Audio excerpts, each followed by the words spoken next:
కాంగ్రెస్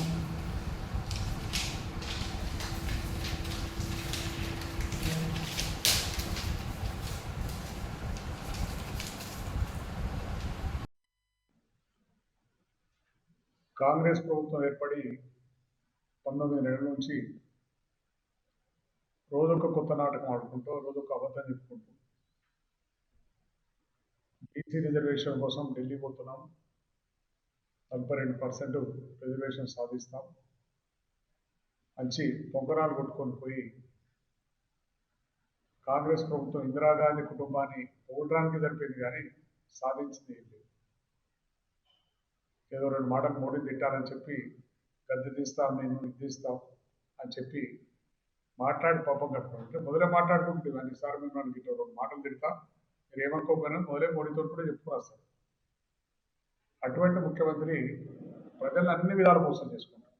నేను పేపర్లో వాట్సాప్లో చూసాం, మహిళలకు 2500 ఇస్తాం అప్లికేషన్ పెట్టుకుని అదొక పరుగు ఇప్పించుకుంటాం, మహిళలందరినీ కొట్లాడుకునే విధంగా ప్రతి ఒక్కటి జూటా మాట. రుణమాఫీ అయిపోయిందనడు పాలాభిషేకాలు చేయించుకోండి, రైతు బంధు ఇష్టమని చెప్పి పాలాభిషేకాలు చేయించుకోండి, రాలేదు రుణమాఫీ కాలేదు చర్చకు రమ్మంటే రాడు. ఆ మంత్రులు కానీ ఆ ఎమ్మెల్యేలు కానీ కూడా చర్చకు వచ్చి ఎక్కడ కాలేదని అడుగుతుంటాడు. లేడు అయింది అని కూడా బొమ్మ అనుకున్నాక సపోర్ట్ కొట్టించుకోవడం, పాలాభిషేకాలు చేయించుకోవాల్సినట్టు ప్రజలు మోసం చేసే విధంగా చేస్తున్న ప్రభుత్వం అన్ని విధాలు. ఈ బీసీ రిజర్వేషన్ అయితే బీసీలను ఏదో చేస్తున్నాం అని చెప్పి ఆశ కల్పించి రిజర్వేషన్ కాకుండా బీసీ రిజర్వేషన్ కావాలని మా ప్రభుత్వం ఉన్నప్పుడే కేసీఆర్ గారు తీర్మానం చేసి పార్లమెంట్ పంపించాను. నువ్వేదో చేస్తున్నాడు కొత్తగా అని చెప్పి కొత్త నాటకం పెట్టి బీసీలను కూడా మోసం చేయాలి. ప్రతి ఒక్క మనిషిని తెలంగాణ ప్రాంతంలో ఉన్న ప్రతి కులాన్ని ప్రతి మనిషిని కూడా మోసం చేసుకుంటూ పాపం 19 ఏళ్ళు గడిపాడు. ఇప్పటికైనా బుద్ధి తెచ్చుకో, అబద్ధాలు బంద్ చేయి. మాట్లాడితే కేసీఆర్ తిట్టుడు, మాట్లాడితే చిన్న బీఆర్ఎస్ ప్రభుత్వం తిట్టుడు తప్పితే నువ్వు చేసింది ఏమీ లేదు. ప్రజలు గమనిస్తున్నారు. కానీ నీ దుర్మార్గానికి బయటకు వస్తున్నారు ప్రజలు. ఇక్కడ నీ పోలీసులు ఒత్తాడో అధికారులు ఒత్తాడో ఎక్కడ ఒక నష్టం జరుగుతున్న భయానికే ప్రజలు బయటకు వస్తున్నారు. కానీ ప్రజలు బయటకు వచ్చినాడు మాత్రం నిన్ను ఉరికిచ్చి నుంచి తెలంగాణ ప్రాంతం నుంచి బయటకు పంపే రోజులు తప్పక వస్తాయి. దాన్ని నువ్వు గమనించాలి. ఏదైనా నువ్వు చేసేది ఏదో కరెక్ట్ చేయు, అబద్ధాలు బంద్ చేయి. కేసీఆర్ తిట్టుడు బంద్ చేయను. కేసీఆర్ తిట్ట బాగా పెద్దను అయితే అనుకుంటున్నాం, మైనస్ అయిపోతున్నాం, జీరో అయిపోయినాం. తిట్టి ప్రజలు కూడా అరే పొద్దులైతే కేసీఆర్ తింటున్న పరిస్థితి. ప్రజల మధ్యన ఉంటాం కనుక ప్రజల విషయాలు తెలిసిన వ్యక్తులుగా మేము చెప్తున్నాం. ఆ విధంగా జరుగుతున్నది కనుక ఇప్పటికైనా మానుకో. ఏదైనా చేసేటట్టు బీసీ రిజర్వేషన్ చేయాలి. మేము కూడా బీసీ రిజర్వేషన్ కోసం మా దగ్గర చెప్తే కరీంనగర్ జిల్లాలో ఉమ్మడి జిల్లాలో మీటింగ్ పెట్టుకుంటాం. మేము కూడా రేపు 14వ తారీఖు నాడు ఈ కార్యక్రమం కూడా మేము ఏర్పాటు చేస్తాం. తర్వాత తుది వరకు పోరాటం చేస్తాం. మీ దగ్గరికి ఇట్లా ముట్టి షోపుటముల కోసం చేయాలి. బీసీలకు రిజర్వేషన్ కల్పించే వరకు పోరాటం ఆగకుండా మేము చేస్తామని చెప్పి పత్రికాముఖంగా తెలియజేస్తున్నాం. జాగ్రత్తగా ఉండమని చెప్పి ముఖ్యమంత్రి హెచ్చరిస్తున్నారు. మాజీ మంత్రి శరణ్ కలిసి మరి మా జైత్యాల జిల్లాకు జరుగుతున్నటువంటి అన్యాయం పూర్తిగా కూడా బీర్పూర్ రోలవాగం చూస్తే మరి కళ్ళ కట్టినట్టు అర్థమవుతా ఉంది. ఆనాడు మరి మంత్రిగా ఈశ్వరన్న గారు, ఇరిగేషన్ మినిస్టర్గా హరీష్ రావు గారు, అప్పుడు పార్లమెంట్ సభ్యురాలుగా కవితక్క గారు ఉన్న సమయంలో దాన్ని శంకుస్థాపన చేసి చిన్నగా ఉన్నటువంటి ఒక చెరువును మరి పెద్దగా చేయాలనే ఆలోచన ఈ కాంగ్రెస్ ప్రభుత్వం దాదాపు 70 సంవత్సరాలు పాలించిన ప్రభుత్వానికి ఏనాడు కూడా సోయి రాకపోతే తెలంగాణ రాష్ట్ర ప్రభుత్వంలో కేసీఆర్ గారి నాయకత్వంలో ఉమ్మడి సారంగపూర్ మండలం సాగునీళ్ళ కోసం మరి కంటతడి పెడుతున్న రైతుల గోస చూసి మరి ఆ ప్రాజెక్టును తీసుకొస్తే ఇవాళ ఆ బెల్ట్ మొత్తం కూడా గోదావరి పరివాహక ప్రాంతం మా వీర్పూర్ మండలం మా కొంత ఉంటుంది. మరి అటు ధర్మపూర్ కావచ్చు, మరి కనీసం నీళ్ళు ఇయ్యలేని పరిస్థితిలో ఇవాళ రేవంత్ రెడ్డి గారి పాలన ఉన్నది. దాదాపు నార్లన్నీ కూడా ముదిరిపోతూ ఉన్నాయి. కాలువల్లో నీళ్ళు లేవు, కెనాల్లో నీళ్ళు లేవు, పొలం మడలన్నీ కూడా ఎండిపోయే పరిస్థితి ఉన్నది. రైతులందరూ కూడా ఏడుస్తూ ఉన్నారంటే రేవంత్ రెడ్డి గారు మాత్రం మరి ప్రభుత్వం కమిషన్లు తీసుకోవడం, కేసీఆర్ గారి మీద కమిషన్ వేయడమే పనిగా పెట్టుకున్నాడు. ఓట్ల కోసం సీట్ల కోసం ఇష్టం వచ్చినట్టు దేవుళ్ళ మీద ఓట్లు పెట్టి మాటలు మాట్లాడారు. 100 రోజులలో ఇచ్చిన హామీలన్నీ కూడా గ్యారంటీగా పూర్తి చేస్తామని చెప్పినటువంటి అసంబద్ధమైన అబద్ధపు మాటలు మరి చెప్పి అబద్ధాల పునాదులపై ఈరోజు ప్రభుత్వం నడుపుతా ఉన్నారు. అబద్ధాల పునాదులు ఎప్పటికైనా కూడా కూలిపోవడం ఖాయం. ప్రజలు తలుచుకుంటే అబద్ధాల పునాదులు ఎప్పటికి కూడా మరి ప్రజాస్వామ్యంలో నిలబడవు. ప్రజలందరికీ కూడా అర్థమవుతా ఉన్న ఏదో మార్పు కోరుకున్నారు కానీ ఈ విధమైనటువంటి మార్పు వస్తుందని చెప్పేసి ఎవరు కూడా ఊహించలేదు. ఇలా ఇందిరమ్మ ఇండ్ల పేరు మీద మోసం దగా చేస్తా ఉన్నారు. ఇలా ఇందిరమ్మ ఇండ్లకు 5 లక్షల రూపాయలు ఇస్తాన్నారు, సంతోషం. దానికి కొలతలు పెట్టారు. మీరు ఇచ్చే పైసలు ఏదైనా ఉంటే సాయం చేయాలంటే పేదవాడు ఏ రకంగా ఇల్లు కట్టుకున్నా కూడా వాళ్ళకు తోడుగా సాయంగా 5 లక్షలు ఇవ్వాల్సిన అని చెప్పేసి మరి యువకులను మోసం చేసే ప్రయత్నం చేసింది. అసలు బడ్జెట్లోనే డబ్బులు లేవని ఫైనాన్స్ ఎత్తేసిన పరిస్థితి. ఎందుకంటే ఎప్పుడైతే ఎలక్షన్లు వస్తాయో అప్పుడు ఒకటి డ్రామా క్రియేట్ చేయడం ఈ రేవంత్ రెడ్డి గారికి, రేవంత్ రెడ్డితో ఉన్నటువంటి కాంగ్రెస్ నాయకులకు ఒక అలవాటుగా మారింది. స్థానిక సంస్థలు వస్తే ఇండ్లు ఇస్తాం, పత్రాలు ఇస్తే ఒక ఆశయుక్తం ఉన్నారు ప్రజలు. కాకపోతే ప్రజలందరూ కూడా చాలా విఘ్నులు. మరి అందరూ అన్ని కూడా గమనిస్తా ఉన్నారు. ఇలా బీసీలపై కూడా రేవంత్ రెడ్డి గారు చాలా కపట ప్రేమ చూపిస్తా ఉన్నారు. ఓట్ల కోసం మరి ఆనాడు విద్య ఉద్యోగ రాజకీయం కోసం కామారెడ్డిలో 42% అని మాట్లాడినటువంటి ఈ రేవంత్ రెడ్డి గారు మరి ఆర్డినెన్స్ తీసుకొచ్చి మరి కేంద్రం మెడలు వంచుతాం అది ఇది అని చెప్పేసి ఇక్కడ గొప్పలు మాట్లాడతారు. మళ్ళీ బడే బాయ్ చోటే బాయ్ అని చెప్పేసి మోడీ గారు వీళ్ళిద్దరు మంచిగానే మాట్లాడుకొని అక్కడ ధర్నా చేస్తే కనీసం వీళ్ళ నాయకుడైనటువంటి రాహుల్ గాంధీ కూడా వచ్చి కనీసం మద్దతు తెలుపలేనటువంటి దీన స్థితిలో ఇలా బీసీలు అంటే ఎంత చిన్న చూప. ఇది ఒక నాటకం, ఇది ఒక డ్రామా క్రియేట్ చేసిరు.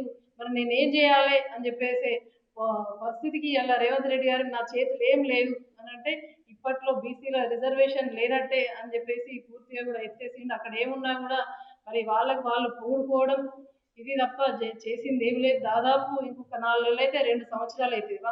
100 రోజులే అన్నారు. 100 రోజుల్లో ఇచ్చిన హామీలు పూర్తి చేస్తానన్నారు. మీరు పూర్తి చేయలేదు. పూర్తిగా కూడా ఫెయిల్ అయిపోయింది మరి గవర్నమెంట్. పూర్తిగా కూడా ప్రభుత్వం రేవంత్ రెడ్డి గారు మరి మాటలు విన్నా రేవంత్ రెడ్డి మనిషిని చూసినా కూడా ప్రజలు చీకొట్టే పరిస్థితి. అలా పాలన అస్తవ్యస్తంగా ఉంది. గ్రామ పంచాయతీల ఎలక్షన్లు పెట్టాక దాదాపు ఈ జనవరి వస్తే 2 సంవత్సరాలు అవుతుంది. గ్రామాల్లో పారిశుద్ధ్యం అస్తవ్యస్తంగా ఉంది. జనాలకు మరి కారణం ఇలా కొలువైనట్టుగా హాస్పిటళ్లలో ఓపీ పెరుగుతూ ఉందని అంటే గ్రామాలు పరిశుభ్రంగా లేకపోవడం. ఏ ఒక్కటి పథకం చూసుకున్నా కూడా అట్టర్లీ ఫ్లాప్. రేవంత్ రెడ్డి గారి పాలన పూర్తిగా ఫెయిల్ అయిందని చెప్పేసి తెలియజేస్తాం. కాంగ్రెస్ ప్రభుత్వం ముఖ్యంగా ముఖ్యమంత్రి రేవంత్ రెడ్డి విధానం చూస్తుంటే గతంలో ఎప్పుడు కూడా ఇటువంటి ముఖ్యమంత్రిని కానీ తర్వాత ఇన్ని వాగ్దానాలు చేసి రోజు అబద్ధాలు చెప్పేటువంటి ముఖ్యమంత్రిని కూడా మనం ఇదివరకు చూసి ఉన్నాం. చెప్పే అబద్ధాన్ని కూడా బాజాప్తగా ఇటు మీడియా ముందు అసెంబ్లీ సమావేశాలలో కానీ అధికారికంగా పాల్గొనేటువంటి మీటింగ్లలో కానీ మరి నేను చెప్పేది అబద్ధమని తెలిసినప్పటికీ కూడా మరి దాన్నే నొక్కి చెప్పేటువంటి ముఖ్యమంత్రిని మాత్రం ఈయననే చూస్తున్నాం. ఈరోజు బీసీల విషయానికి వచ్చినప్పుడు బీసీలను అయితే ఖచ్చితంగా నమ్మించి మోసం చేసినటువంటి ప్రభుత్వం కాంగ్రెస్ ప్రభుత్వం. వీళ్ళందరికీ తెలుసు 42% ఏదైతే ఎన్నికల కోసం, ఓట్ల కోసం, అధికారం కోసం ఏదైతే హామీ ఇచ్చిందో ఇది రాష్ట్ర పరిధిలో లేదు. ఇది కేంద్ర పరిధిలో ఉన్నటువంటిది. కేంద్ర ప్రభుత్వం కనుక 9th షెడ్యూల్లో చేర్చి మరి అమెండ్మెంట్ చేయకపోయినట్టయితే ఎక్కడ ఏ రాష్ట్రంలో కూడా రిజర్వేషన్ పెంచుకోవడానికి అవకాశం లేదు. ఇది రాజ్యాంగంలో ఉన్నటువంటి విషయం అని తెలిసినప్పటికీ కూడా బీసీలను మభ్యపెట్టడం కోసం, మళ్ళొక్కసారి వాళ్ళ ఓట్లను కొల్లగొట్టడం కోసం, మరి మళ్ళోసారి మోసం చేయడం కోసం చేసినటువంటి ప్రయత్నం అని మనకు ఖచ్చితంగా తెలుస్తుంది. ముందు శాసనసభలో మీరు తీర్మానం చేసి పంపుతుంది.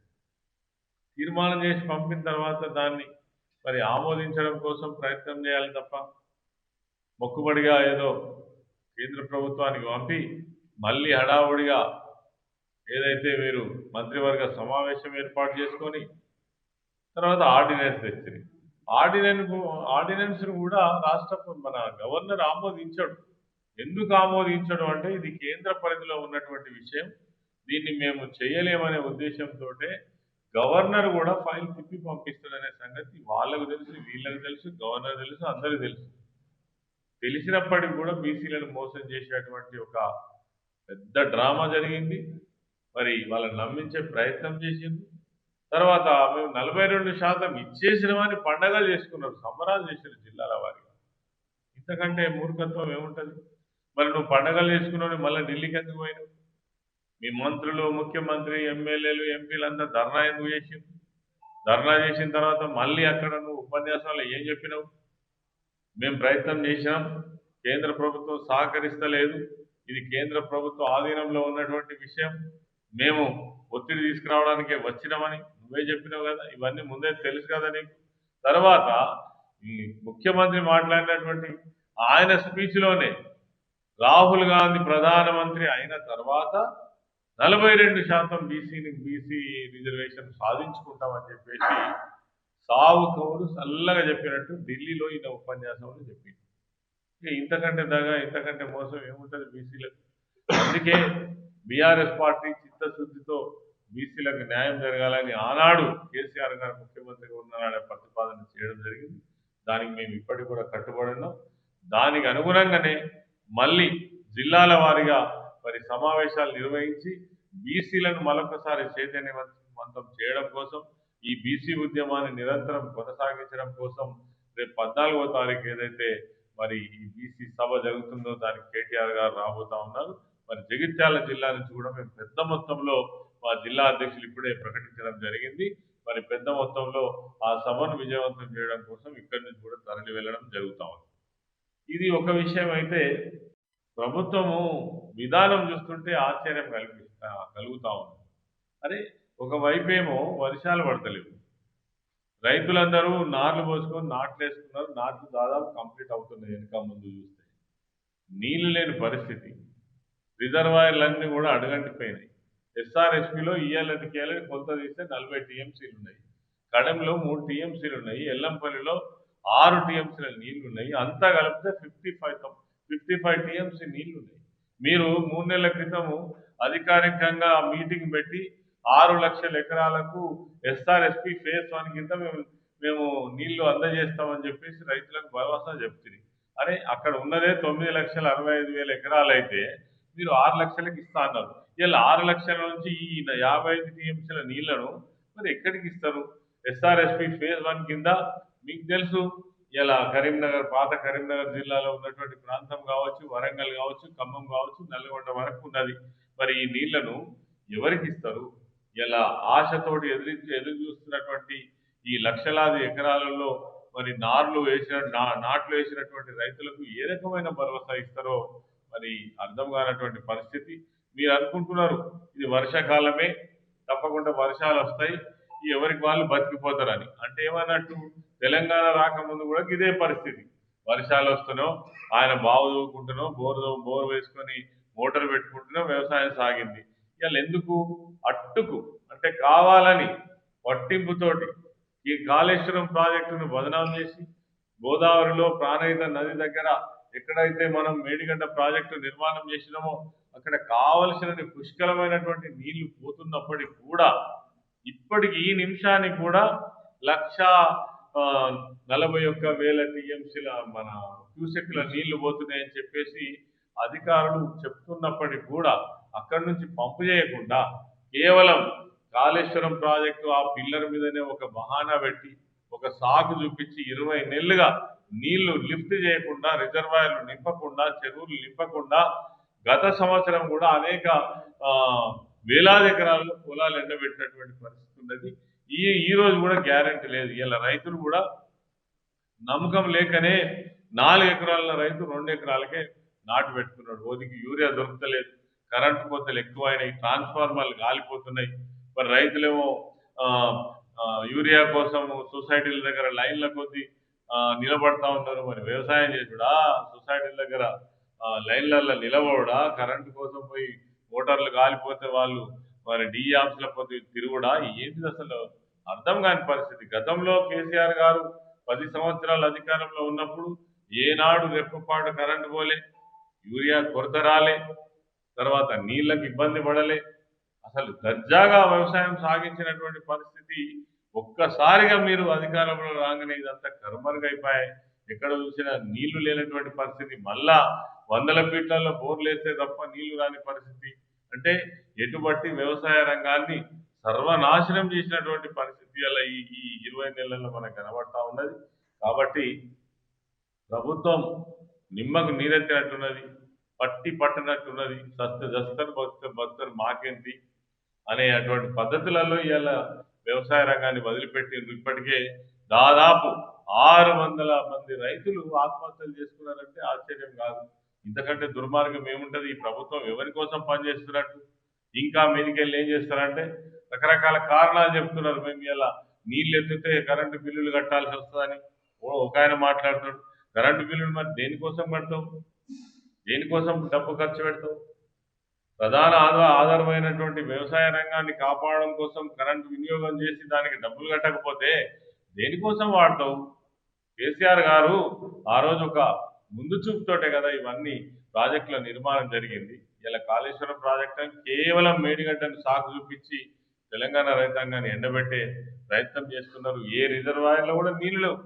ఇలా మిడ్ మానేర్లో 27 టీఎంసీలకు గాను ఇలా 7 టీఎంసీలు ఉన్నాయి. మల్లన్న సాగర్లో 50కి గాను 10 టీఎంసీలు ఉన్నాయి. రంగనాయక సాగర్లో కూడా అంతంత మాత్రమే ఉన్నాయి. ఎల్ఎండిలో చూస్తే 6 టీఎంసీలకు మించి లేవు. ఇదంతా గందరగోళమైనటువంటి పరిస్థితి ఇలా రాష్ట్రంలో కనబడతా ఉంది. వ్యవసాయ రంగాన్ని మాత్రం సర్వనాశనం చేసేటువంటి ఒక ప్రయత్నం జరుగుతుంది. ఇది ఉద్దేశపూర్వకంగా చేస్తున్నారా, కావాలని చేస్తున్నారా, తెలిసి చేస్తున్నారా మరి అర్థమవుతలేదు. దీనికి కరెక్ట్ గా మూల్యం అయితే చెల్లించే అవకాశం ఉంటుంది. రైతులకు అన్ని విషయాలు అవగతమైనవి, అర్థమైనవి. మరి రేపు రానున్నటువంటి ఎన్నికల్లో కూడా చాలా బడాయిలు కొడుతున్నారు. మేము రైతు బంధు మొత్తం 14-15 ఎకరాల వరకు ఇచ్చినామని. మరి రైతులు మాత్రం ఖచ్చితంగా అర్థం చేసుకొని ఉన్నారు. మీకు కేవలం ఓట్ల కోసమే ఈ డబ్బులు వేసిన అనేది కూడా మేము మాట్లాడతలేము, రైతులే చెప్తున్నారు. కాబట్టి రేపు వచ్చేటువంటి ఎన్నికలలో మీకు తగిన గుణపాఠం ప్రజలు చెప్పేటువంటి అవకాశం అయితే ఉన్నది. ఇప్పటికైనా ఒక నిజమైన ప్రభుత్వం ప్రజల కోసం పనిచేసే ఆలోచన చేయాలి. అవన్నీ వదిలిపెట్టేసి కేవలం గాలికి వదిలేసి ఏ వ్యవస్థ కూడా చక్కగా లేదు, ఏ రంగం కూడా చక్కగా లేదు. మరి ఇది ఈ రాష్ట్రంలో ఒక దురదృష్టమైనటువంటి పరిపాలన కొనసాగుతుంది. దీన్ని టీఆర్ఎస్ పార్టీ ఎక్కడికెక్కడ కూడా నిలదీస్తుంది, ప్రజాపక్షాన నిలబడుతుంది. ఎక్కడికెక్కడ పోరాటాలు చేసి మరి రైతుల హక్కులను సాధించడం కోసం ముందు భాగా నుండి